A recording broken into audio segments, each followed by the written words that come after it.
Is It Halloween Yet? Episode 34, a spooky little podcast where we talk about all things horror and ask, is it Halloween yet? I'm afraid not, ghouls, ghosts, and goblins. It's 7 days. 7 long days until Halloween.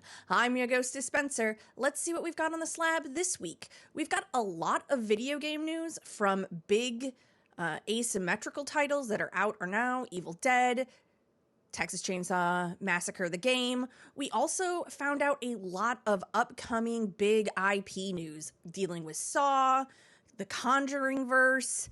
I think that's the big hits. There's a lot of stuff though, so we should probably just get into it. So let's start off with the very busy category of video game news. Gun Media has been out and about being loud, taking advantage of the holiday season to tell us a little bit about Texas Chainsaw Massacre the game. We found out that one of the new killers for the game was co-written by Texas Chainsaw Massacre writer Kim Henkel. Johnny and Sissy will join Leatherface, the Hitchhiker, and the Cook next year in one of the 4v3 villains you'll be able to pick. So it's 4 survivors versus 3 killers, and we have 2 new original killers that are done by the original writer of the movie. Gun's care with Friday the 13th is really what made me think when they were announced on the Texas Chainsaw Massacre property that this game was going to be something special, and it looks great. We've got Kane Hodder coming in as Leatherface. Ed Neal, who played the Hitchhiker, will be back. So we've got original voice actors. We've got new characters from the original writer. We've got new characters from the original writer. And all of the screenshots look like the most loving recreations of the sets we know and love from Texas Chainsaw Massacre. I can't wait. I am very excited to play this game. We still don't have a release date yet, but when I find out a release date, I will let you know. Next up, we have huge news coming out of Japan for 2 of the most beloved horror franchises from that country, both Resident Evil and, I am so excited that I can say this, Silent Hill both had fan events last week. First up, let's talk about Resident Evil. Resident Evil showed off a showcase where they showed us upcoming gameplay for Resident Evil 4. Now, everybody's really mad about the dog, and I get it, but I think the dog is a bait and switch. I don't think that wolf is the dog that you can free. I think it's a wolf. I think it is a fantastic way for them to rile up the fan base, because being able to get the dog out of the trap and free it is one of the more lighter, heartwarming moments of Resident Evil 4. So I feel like playing on our memory and nostalgia of that with this kind of thing in the trailer is excellent marketing. I could be wrong. They could just be like brutality, no niceness, but the game looks great. We also saw footage of Resident Evil Reverse, which is the multiplayer game that is also coming out alongside Resident Evil Gold Edition.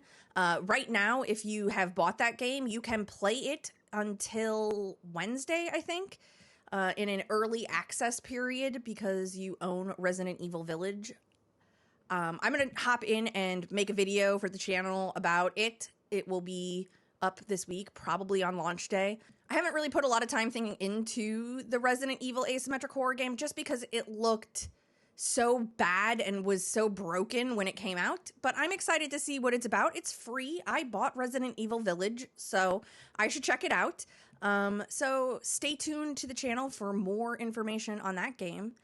And finally, the transmission, the direct consumer broadcast that I have been waiting for, Silent Hill. Konami officially revealed a bunch of news at the Silent Hill transmission this week. We found out that, yes, Team Blooper will be remaking Silent Hill 2. And while I am not a fan of Team Blooper, I have made that pretty well known on the podcast and on social media and Twitch. I am very excited to see this remake of Silent Hill 2. It looks gorgeous. They nailed it. They nailed everything I want about this game forward. So I am willing to give Team Blooper a a try on Silent Hill 2. We also got news that there are going to be 2 new spin-off games. One of them is by No Code Games and Annapurna Interactive, and that is called Silent Hill Townfall. That trailer wasn't very descriptive. It was very, it gave a really good, like, atmospheric look at what the game will be, but we have really no idea what it is. So, excited that it exists, but I don't really know what's going on with it. And then we also found out that Ryushio 7 is going to be telling a story in the Silent Hill world that is set in 1960s Japan, and that is Silent Hill F. The trailer is just disturbing. I love the idea of making these beautiful flowers also just creepy and body evading, and there's one scene where like someone's hand bursts out into like 100 different holes, and that that just makes my skin crawl. It's like the teaser trailer is just beautiful, and I can't wait to get my hands on F. But what I think is probably the most interesting thing from the transmission is that Bad Robot Games, D12, DJ2 Entertainment, and Behavior Interactive, the people who bring us Dead by Daylight, are making a Silent Hill live, real-time, interactive series where millions of fans will be able to watch together and interact as the story unfolds. Is this a modern version of the Satellaview from Japan? Like, Nintendo used to like put those games out on the out over TV broadcast, and you'd be able to play them. It was like Dragon's Quest. There was a Fire Emblem that way. I feel like one of Harvest Moon was originally that way. That's correct. Yeah, there were just Zelda 2, Legend of Zelda. They did that way, and then you could do Map 2, and that like. It was just this whole thing. And like when I heard that it was going to be a live interactive series that like you can change and do it, it really felt like it was like a modern version of that. And I am no J.J. Abrams fan, but I feel like Silent Hill might be his sweet spot. I don't need all of the answers to the secrets of Silent Hill, so you can just set up as many questions as you want and answer them, don't answer them, and we all know that man loves to set up questions. So Silent Hill might be a good franchise for him to dabble in, but Behavior Interactive having a hand in it is very interesting. We already know that Behavior has a very decent relationship with Konami. Pyramid Head is in the Dead by Daylight game. This is interesting to me. I can't wait to see it. It is called Silent Hill Ascension. It's going to go live in 2023. And that's really all we know about right now. But as someone who has been watching Konami tease the Silent Hill community for, I don't know, what is it? Over 5 years, right? Like, when did PT come out? At the beginning of the PS4 life cycle. So that's like a long time for them to have just been toying with this fandom. And it's great that they got their shit together and gave us a whole transmission full of interesting things that seem to touch on all of the different parts of Silent Hill that make Silent Hill great. Next up, we've got a bunch of games who are doing holiday events. So let's get into that. Starting with Prop Night. Prop Night is a fun little asymmetric game that I don't think gets enough love. It's really fun. Its mechanics are harder to pick up, so that might be why it doesn't get as much love as I think it should. But it's getting a Halloween update this week. It will come out tomorrow on the 25th. A new level progression system that is also not dependent upon the holiday theme, but it also gives 2 new maps. It's also on sale, so that's cool. It'll be on the Scream Fest, which starts tomorrow. Steam Scream Fest, which is basically their Halloween sale, will start tomorrow, and it'll be 50% off. So that's cool. if you haven't played Prop Night, it's probably worth it at 50% off. It's not a very expensive game to begin with. You hide in the props. You turn into inanimate objects to blend into the map so that you can't be found by the killer. I have had a lot of fun as a survivor in that game, but killer, I'm like most asymmetric, it's just stressful and very hard. So I will be checking out all the new stuff they added into the Halloween themed event. Let's talk about The Quarry. The Quarry has a 50s DLC pack. So it doesn't add anything to the story. It is just like the 80s skin that you could put on the game at launch if you bought the Premier Edition. And yeah, it's pretty much it. It's just a 50s themed one. It is available now until November 1st for free. So if you have the game, make sure you log in to get it, because after November 1st, that DLC will go to $4.99. And don't pay $4.99 for a skin of like the visuals. Like, that's cool. I think it's super rad that they were able to do that and give us all of those like genres of horror to play the game in, but I'm not paying $5. So make sure you log on this week and grab it before it disappears next Tuesday. And then finally, we've got Fortnite. Fortmares is up this week. I think it went up last week, actually. And this year, it has been revealed that Ash Williams, everyone's favorite Evil Dead star, is going to be in Fortnite. I have never bought a Fortnite skin. Ash Williams really makes me want to buy a Fortnite skin. He brings a iconic chainsaw, which doubles as a pickaxe. He has a holstered shotgun as back bling. He runs around with the Necronomicon, and there's an Evil Dead themed loading screen. We don't know if he has his own emotions. I haven't had a chance to check it out. There's all kinds of other Halloween themed things, a Halloween boss. You can turn into a wolf, basically, so you can hear the heartbeat of other players as they approach you. And the event runs until the end of October, so that's fun. This is a perfect segue into Evil Dead the Game, which has a bunch of stuff coming out this month. First off, Ash is in a devil costume, a all-red Shop Smart S-Smart devil costume. I think that's hilarious. We also know that the blacksmith from Army of Darkness will be added as a player character, and we are getting a new single-player mission to unlock him along with it. The costume is a homage to an outfit in My Name is Bruce, which Bruce Campbell wore a very similar costume in. It's pretty funny. I think it's silly. And this game just keeps pumping out content. I have not gotten back into it. I really need to like get back in and try all the stuff that's come out and try to level out characters and do it. It's just a fun game, and I think because it has so many like battle royale mechanics and other mechanics that you have to learn, it's a little bit harder for people to get into and stay into. I'm definitely looking forward to checking out some of the new content they've put in and the new maps they've put in since I played Evil Dead the Game last. Let's talk about two little indie games up next. First, let's talk about Horror Tycoon. The game is what it exactly sounds like. You know, like Roller Coaster Tycoon or Railroad Tycoon. It's like that, except for in Horror Tycoon, you are running a haunted house.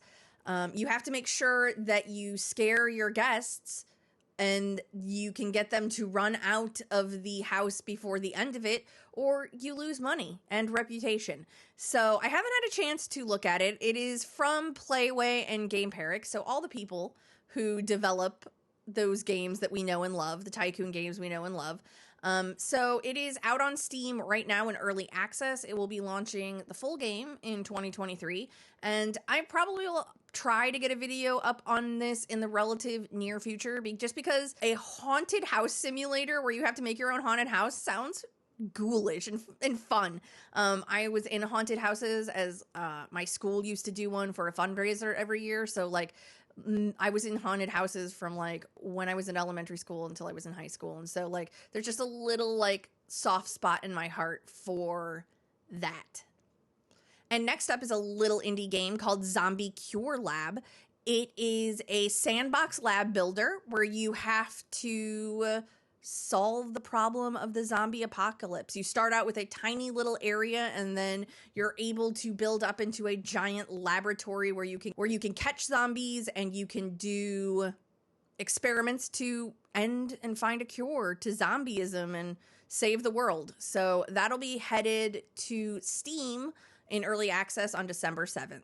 NetherRealm Studios announced a game, but it was not the game that anybody wanted. It is Mortal Kombat Onslaught. It is a mobile game that'll be here in 2023. I don't know if I want to play Mortal Kombat on my phone. Ed Boon seems super excited about it. Ed Boon seems super excited about everything that NetherRealm does. So that's cool. It is the 30th anniversary in 2023 of Mortal Kombat, so to see them be like, yo, here's this mobile game is a little bit disappointing, especially when everybody's been waiting for a new Mortal Kombat proper entry. We'll see what's going on with that. Maybe they have more to tell us, but Mortal Kombat Onslaught is reimagining Mortal Kombat into a strategic team-based collection RPG. I don't know. We'll see. I'm not super optimistic, but I will give NetherRealm the benefit of the doubt. They make great games. So yeah, that'll be arriving sometime next year. And finally, let's get into the new trailer that came out for The Chant. The Chant is a survival walking kind of simulator puzzle game for Xbox, PlayStation, and PC. It will be heading out on November 3rd, so we're getting very close, but you follow the story of a girl who goes on a spiritual retreat. The story follows a girl who goes on a spiritual retreat in the Pacific Northwest, and the retreat ends up being a cult. So the cult ends up unlocking a cosmic horror, and you are left to fight and puzzle your way out of it.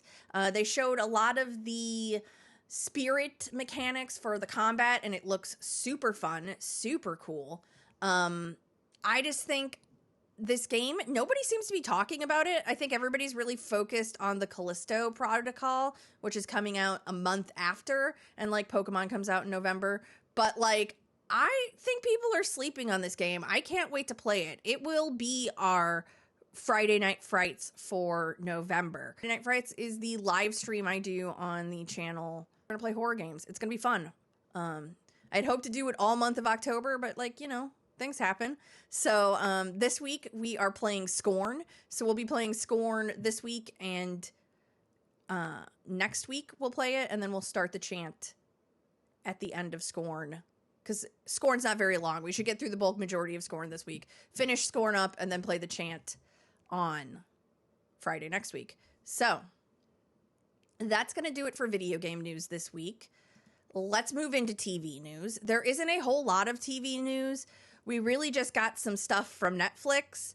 Netflix dropped a trailer for The Bastard Son and the Devil Himself, which is pretty bloody and gory. That TV show comes out on Friday. They describe it as a edgy YA drama grounded in the modern day. Expect magic, sarcasm, banter, potion in Ziploc bags, hunters, romance, loyalty, and unbreakable friendship. It is truly a fucked up ride.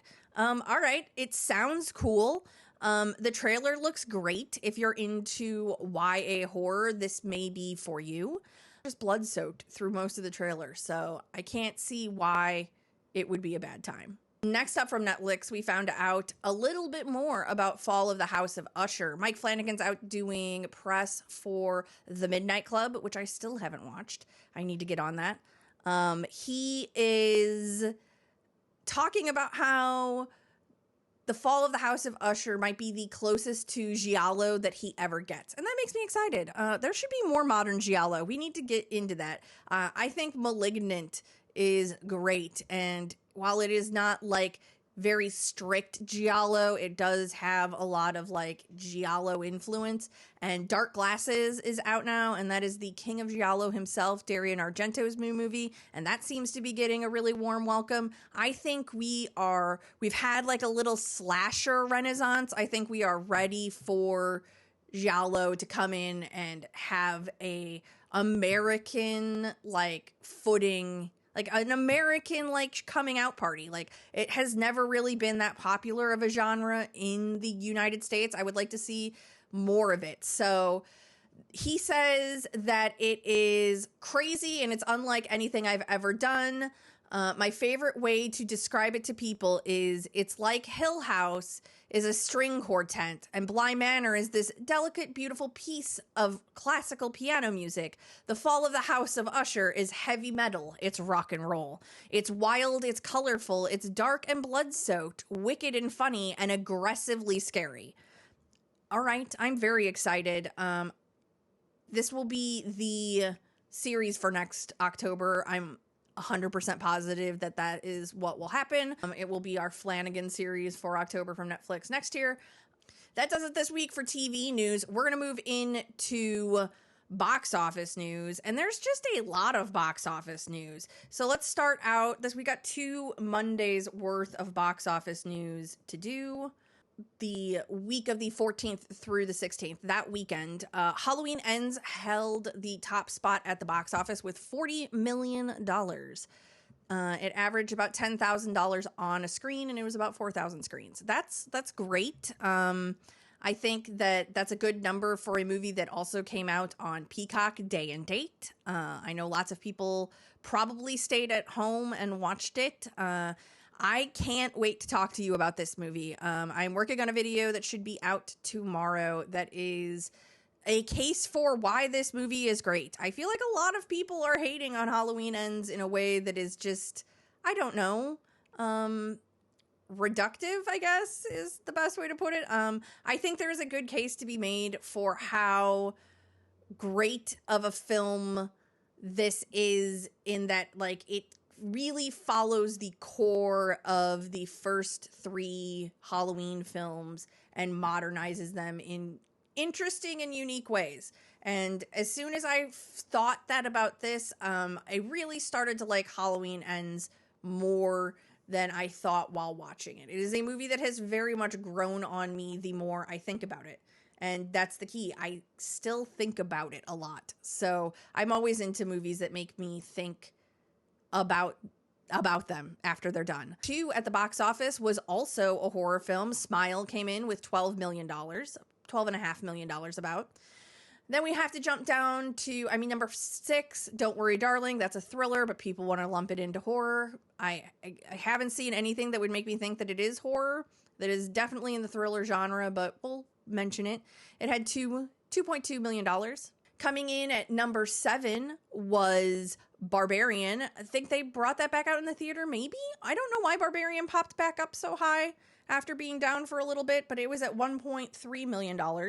And then in position number 8, which is just shocking, is Terrifier 2, with $1 million more, just a little bit over $1 million added to the box office. And we're going to get into Terrifier 2, because last week it was at 10, and this week it is at number 8. And so we're going to get into what this past weekend, like, I'm recording this on Monday the 23rd. So this past weekend, what the box office was. So horror did not top the box office. Black Adam was the first, and then Ticket to Paradise was underneath it. Smile came in as the highest grossing horror movie with $8 million more. Then Halloween Ends came in with $8 million. And then The Little Movie That Could came in at number 7, Terrifier 2. It adds $1.8 million to the box office. Okay, so we're going to get into Terrifier 2. I've got a couple stories we can talk about with this, but this movie is just, I am shocked. I'm shocked that it is getting the love that it is. I thought the general consensus on Terrifier was that people didn't like it, and I am glad to be proven wrong, because Art the Clown is genuinely one of the scarier horror icons to come out of the modern era. And I think it is because he really does rely on like early Michael Myers-esque techniques to make him scary. They were only thinking that Terrifier 2 was going to have a weekend run, and then it got extended to a 2-weekend run, and then it got extended into that 3rd weekend run, and now it's at like $5 million in total. $5.2 million. For this movie that is like horrifyingly violent and gory. I just think like Terrifier 2 is a testament to letting horror producers and letting horror directors make the R-rated horror movies that they want. It's just shocking to me that it's like got this many legs. It's up 84% over the week before. It's just like exciting. It's going to be in theaters Halloween weekend. It's coming to be in theaters this weekend, which is again exciting. Screenbox was like, we're going to have this movie out in October before Halloween. And then they had to come out and be like, oh, well, we're going to have it after the theatrical run ends, and absolutely pull that movie from the streaming service. Like, let that movie get as much money as it can. Terrifier 2 was made for a budget of $250,000 that Damon Leone kickstarted from fans of Terrifier. I mean, I hope we get for Terrifier 3, he may just go the crowdfunded route, and like he's going to get a ton of money from this run in the theater. I hope that means Terrifier 3 is paid for and he doesn't have to beat himself up to do this in the cheapest way possible, because I feel like he is a filmmaker. If we gave him just a little bit more money, like a average movie amount of money, he could make a definitive horror slasher classic. Not that Terrifier 2, I haven't seen Terrifier 2 yet. I keep wanting to get to the movie theater and it keeps not happening. I think that he has a way to really make Terrifier 3 a banger, a mainstream banger. That is what's happening in the box office and with Terrifier. Terrifier, the original, is on Screambox. You can stream it now on Screambox if you haven't seen it. I would watch it. Again, I also always give the caveat that the Terrifier series now, because the second one doesn't seem to let up on this, is a very mean-spirited film. It's not nice. It's not going to... It is brutal, and it's a slasher's fan slasher. So you should just know that going into it. Let's get into other movie news. Brendan Fraser has been talking about The Mummy 4. Dark Universe is defunct and over, and people would like to see The Mummy again. He's out doing some questions with Variety for his latest film, and he said, I don't know how it would work, but I would be open to it if someone came up with the right conceit. It's hard to make that movie. The ingredient that we had going for our Mummy, which I didn't see in the Tom Cruise film, was fun. That's what was lacking in that incarnation. It was too much of a straight-ahead horror movie. The Mummy should be a thrill ride, but not terrifying and scary. Absolutely. That's what makes the modern Mummy fun, is that it has horror elements. It isn't a horror movie. It is definitely an adventure thriller with horror in it. So that would be cool.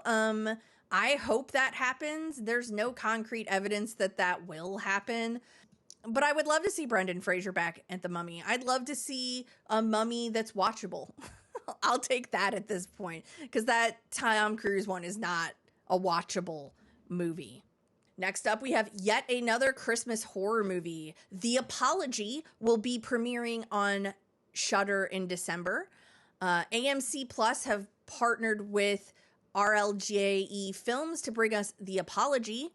Takes place 20 years after the disappearance of her daughter. Recovering alcoholic Darlene Hagen hosts her family for Christmas celebration with her best friend Gretchen.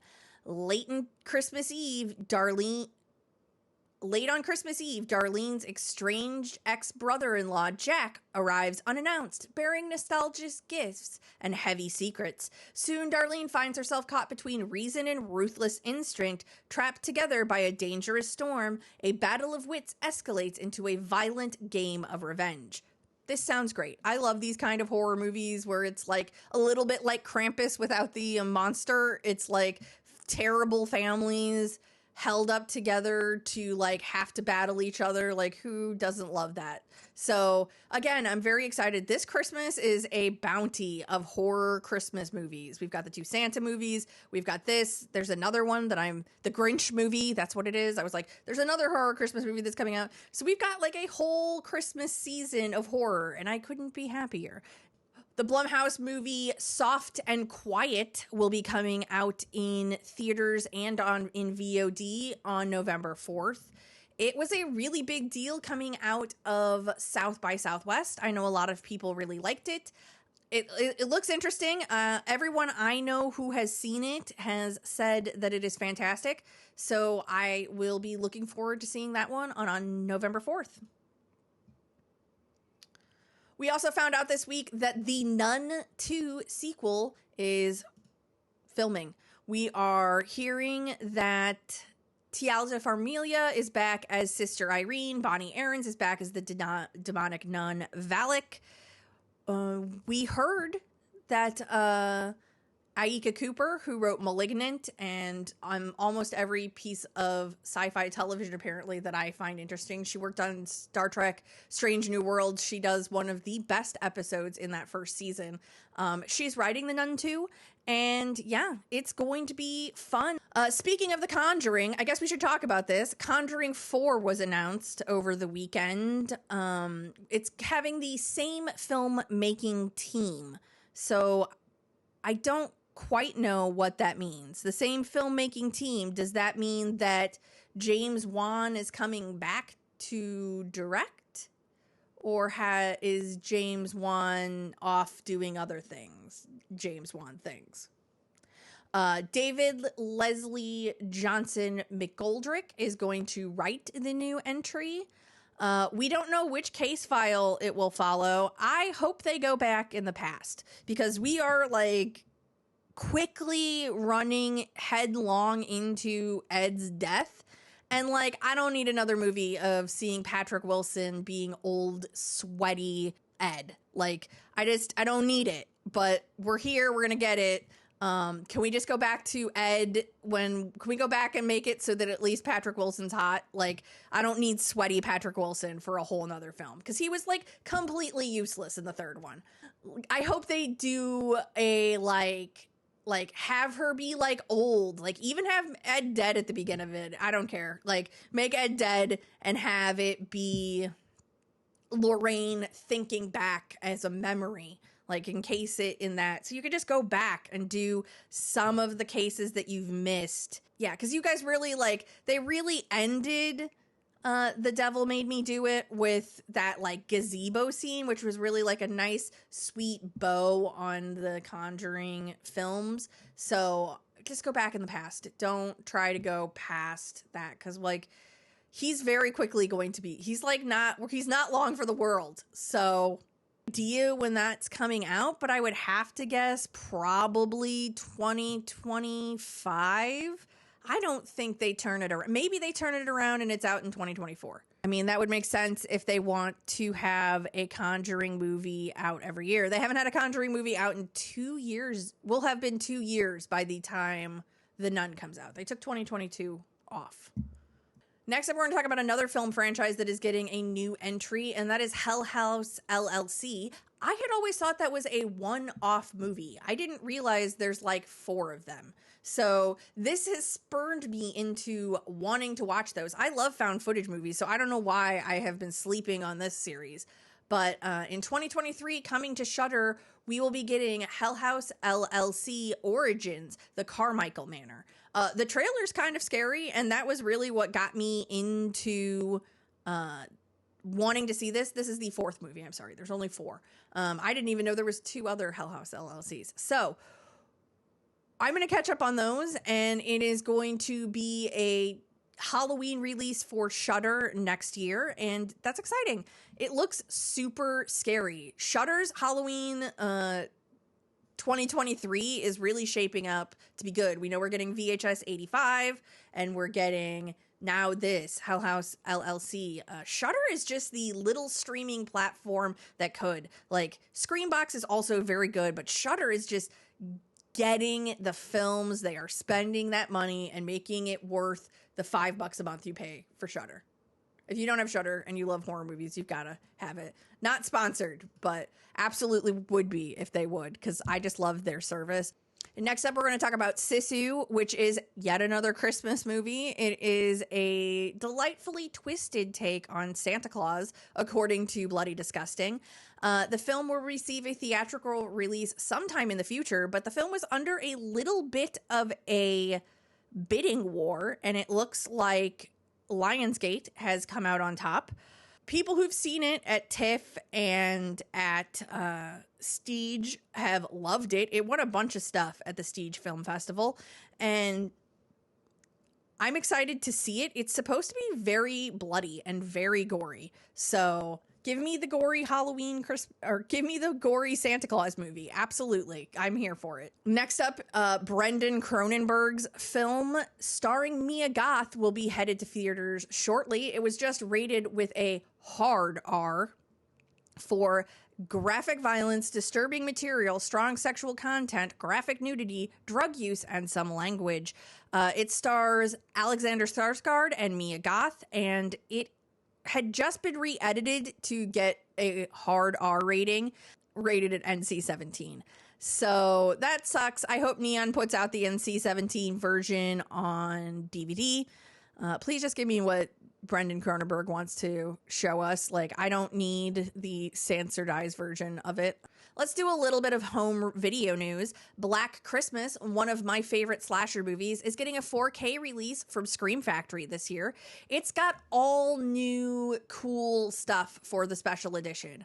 That includes a poster and a pin, and there's also kind of bonus features, as Scream Factory is known to do. Next up is Nope. Nope will be coming to Peacock next month. It is headed to the streaming service on November 18th. If you haven't seen Nope, it's out on Blu-ray tomorrow and 4K tomorrow. But if you can wait, then you can just wait and watch it for included with your subscription on Peacock next month. I love that movie. I think it's great. I think it subverts a lot of expectation of what you think a Jordan Peele film is. I'm really impressed that Jordan Peele seems to make competent movies at whatever size budget you give him, which is not necessarily true for all filmmakers. Our final home movie release, Silent Night, Deadly Night, The Collection, is headed to Blu-ray.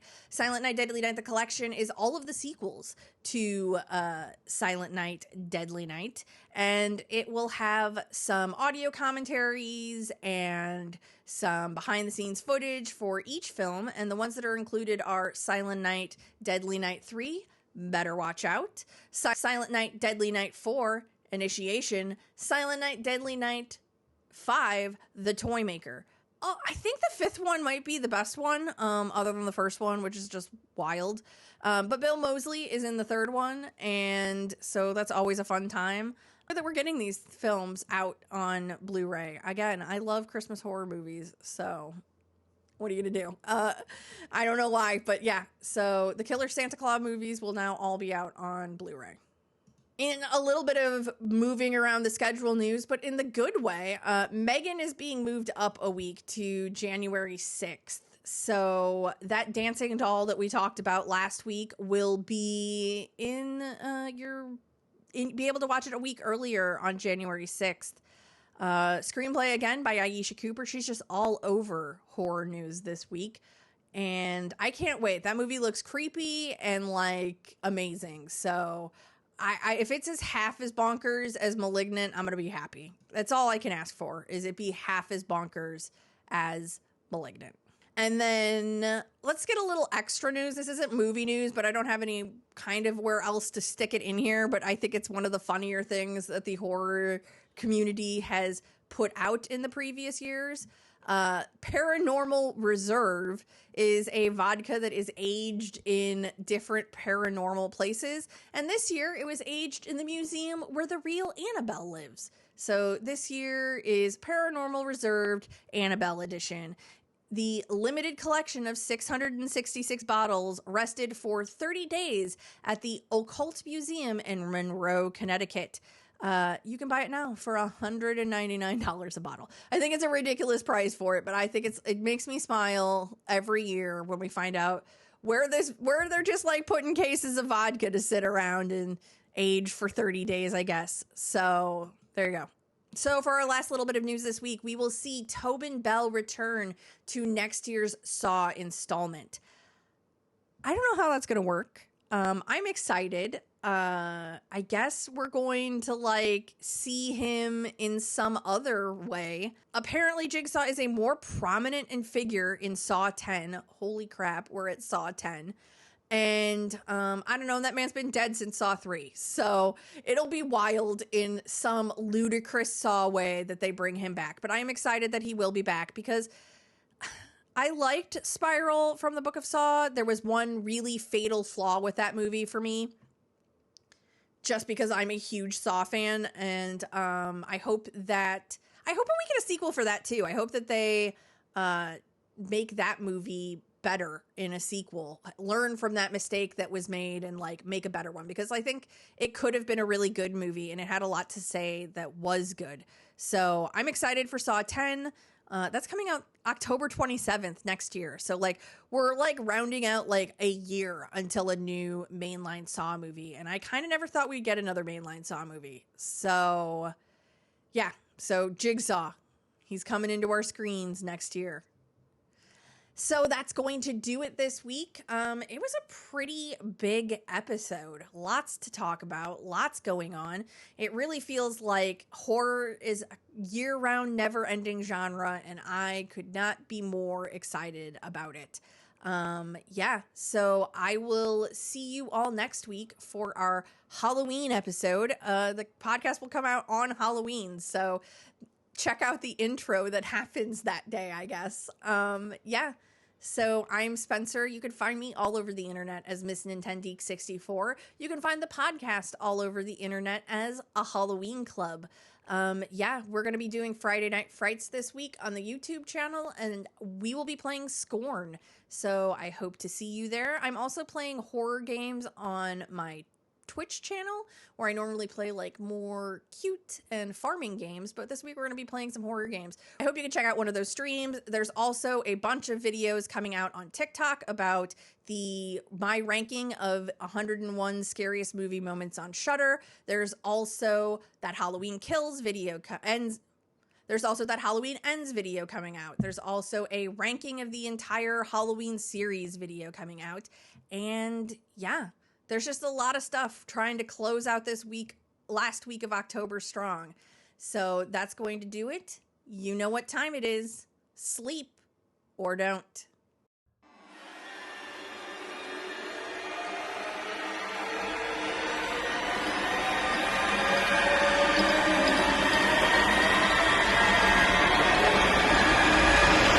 Super Shema.